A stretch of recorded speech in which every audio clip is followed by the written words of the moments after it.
Family Ties by Fat Joe and Dre. Fat Joe is back with his 14th project of his career with the help of Dre of the producing duo Cool and Dre. Joe is saying that this is his classic album, and after this, he is seriously considering hanging it up. How do we feel about it, though? Is this one of Joe's best? Is it a classic? Here's our honest review of Family Ties by Fat Joe and Dre. Dang, I didn't know that. Oh, that he was possibly retiring? Yeah. Might be for the best. How you feel about this album artwork? I actually thought it was pretty cool.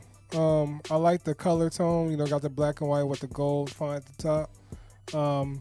So much of the pouring liquor, I was just like, okay, I guess. But I guess it created a kind of dope contrast with the picture or whatever. So I thought it was cool. You want to get some champagne on your Rolls Royce tires? Then have at it, Hoss. Anyway, I mean, it's a cool album artwork. Yeah. Nothing really fancy. I do like the font that they use for the Family Ties. Yeah. The flow of this project, man, is just an album of songs, just trying to get to number 8. Lord Above featuring Eminem and Mary J. Blige. It's just a road just leading to that song. Really? Yes. You get some bangers here. You got the turn up club type of songs and everything like that. So you get some nice cuts to chill to. Highlights. Number 8. That's it? Nah, I'm about to say. Lord Above featuring Eminem and Mary J. Blige definitely is the best song on this project. Talk about that. Drive featuring Jeremiah and Ty Dolla $ign. That joint is dope. It's got a nice vibe to it. Pulling featuring Lil Wayne. Him and Lil Wayne always find a way to actually manage to put together a real dope song. I really like what they do. And Day One's featuring Big Bang DTE. I don't know what his name is, but I like what they did on that project, that song. I thought it was dope. I do think it was corny that Eminem's responding to Nick Cannon. Like, I get it. He talked about you on T.I.'s podcast. I didn't even know Eminem had the time to listen to podcasts. But with all the people throwing shots, Nick Cannon just talked about how he wants to get you on Wildin' Out. Like, and then they asked him about the diss. He's just like, I just want him to come on Wildin' Out. Let's just get it over with. Have fun with it. But yeah, to me, those are definitely the highlights. But Eminem's delivery on the beat was unexpected. When I first heard the beat, I'm like, how is Eminem gonna rap on this? And he didn't do what I thought he was gonna do. He actually rapped how you probably should rap on this beat. He did speed it up a little bit, but it ended up working out in the end to me. That's it? Yeah. All right, well, Heaven and Hell I thought was pretty dope. I thought the energy and the intensity of the song was dope. How they were going back and forth, rapping, I thought was cool. And I really love how the beat switched up at the end, so that was pretty fire. Yes, with Anel AA and Cardi B, I just thought the energy was really, really dope on that song. Lord Above, I love what Fat Joe and Dre did on there. Not to disinclude Eminem, but I thought, they opened up the song with intensity and everything like that.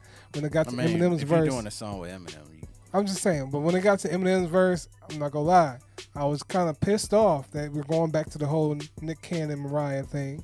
But after I got over that, I appreciated what he did on the verse, but that still just irks me the wrong way. That line was hilarious, though. Bro, just get off of it, bro. Yeah, it is. Just get off of the topic. That's all I'm gonna say. But the verse is nice. Drive was a really, really dope, chill track, and Pulling with Lil Wayne is fire. I think that's like either that one or Heaven on Hell might be my favorite track on this project. But that Pulling with Lil Wayne, that was dope. That was fire as hell.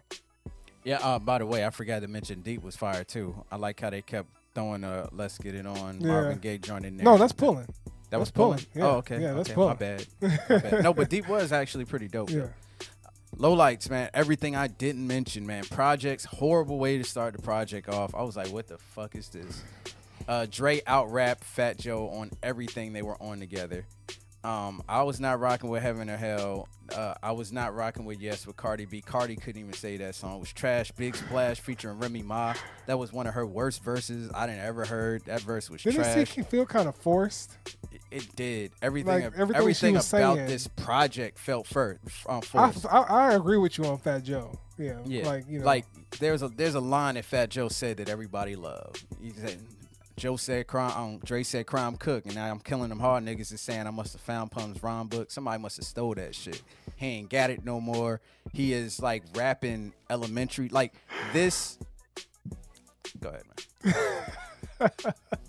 Well, I'll piggyback off the fact that I just didn't want to go into a rant yet. Go ahead. I feel you on the fact that I feel like Dre was a little bit more. He brought a little bit more than Fat Joe. I feel like the rhyme scheme of Fat Joe, I guess I'm just so used to hearing Fat Joe rhyme that I can kind of predict what he's about to say, I guess you can say. So I he know lost Pun's rhyme book. I know what to expect when I'm listening to Fat Joe. I don't really expect much, but I expect him to have the energy. Other than that, Projects was not the best way to start. It took me a minute to even like the song, but I think I just didn't like where it was placed. Like, it just was just a weird way to open up. Been Through, I really wasn't feeling. Hands on You with Bryson Tiller and Jeremiah, like, I couldn't get into it. It just wasn't, the vibe wasn't right, and I just didn't like it. Day Ones, I really didn't care too much for. I really didn't care about that one. And Big Splash with Remy Ma, I just don't like Remy rapping like that. I don't either, because I felt like that's not her. I mean, yeah, I don't know Remy personally, but as far from when I listened to Remy, I was just like, yo, this feels forced, Final thoughts, man. Look, I've been listening to Fat Joe for a long time. When he linked up with Pun, everything after that was like getting better and better. Like, you really felt like something had happened, something had changed. He had stepped up his flow significantly. I don't know if he had ghostwriters. I don't know if Pun was writing it for him, but the Don Cartagena, love that album. Jose 2, the first Dark Side he had. I mean, he had that joint that had Make It Rain on it, that had a couple joints on there. Fat Joe has gotten some really solid albums. This is Fat Joe's worst album since Pun died. Dang. Like, I was listening to this, and like lyrically, he is like so predictable. It is like laughably predictable, and like, the hardest line I think he said was about the whole, like jetting with the Bucks, like Greek the Freak or whatever. Yeah, like that was like the hardest line he said on the whole project. And Dre was knocking it out the park with his line. I was just like, yeah, I mean, I already knew Dre could kind of rap a little bit, but disappointed in Fat Joe. I think he should retire after this project. I don't know, like, he's really been good at picking beats majority of his career, and then usually he'll have that joint with Lil Wayne that'll kind of lead as a single, and that'll kind of make the album be substantially decent. But he dropped the ball with this one, and I can't believe people are letting him go on the radio and say out loud, like, this is my classic album. Like, they might not have heard it yet, but he's like, everybody got a classic album. I don't feel like I've ever put one out. This is definitely not the closest you've been. Like, people love Jose. People love Don Cartagena. Some people like All or Nothing. You know what I'm saying? So this is not it. Worst album since Pun died.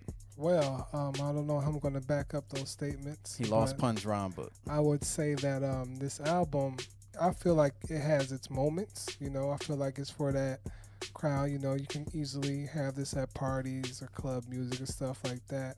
And then somebody's going to be like, turn that shit off. Put on that Young Boy NBA. But to say if this is classic material, I don't believe it is. I believe it has some, some hits or some bangers here and there, but I thought it was cool. I did. Final grade. I'm going to give it a dash. Mm-hmm. It's got some playable moments here, but I will never listen to this again. Dang. Not even a song. Not even a song with Eminem. No. Not even a song with Eminem. I'd rather listen to old Fat Joe where he's actually got some dope bars in there. This was this just ain't it, man. I'm sorry. And it's like, I like Fat Joe. I have almost all his albums. Like, I paid my money for most of them. This ain't it. All right, well, I'm going to give it a dash. I feel like, it's a good project to listen to, but I wouldn't recommend it as a classic album material. I just think it's something cool to ride to. That's about it. This or Fab? Fab.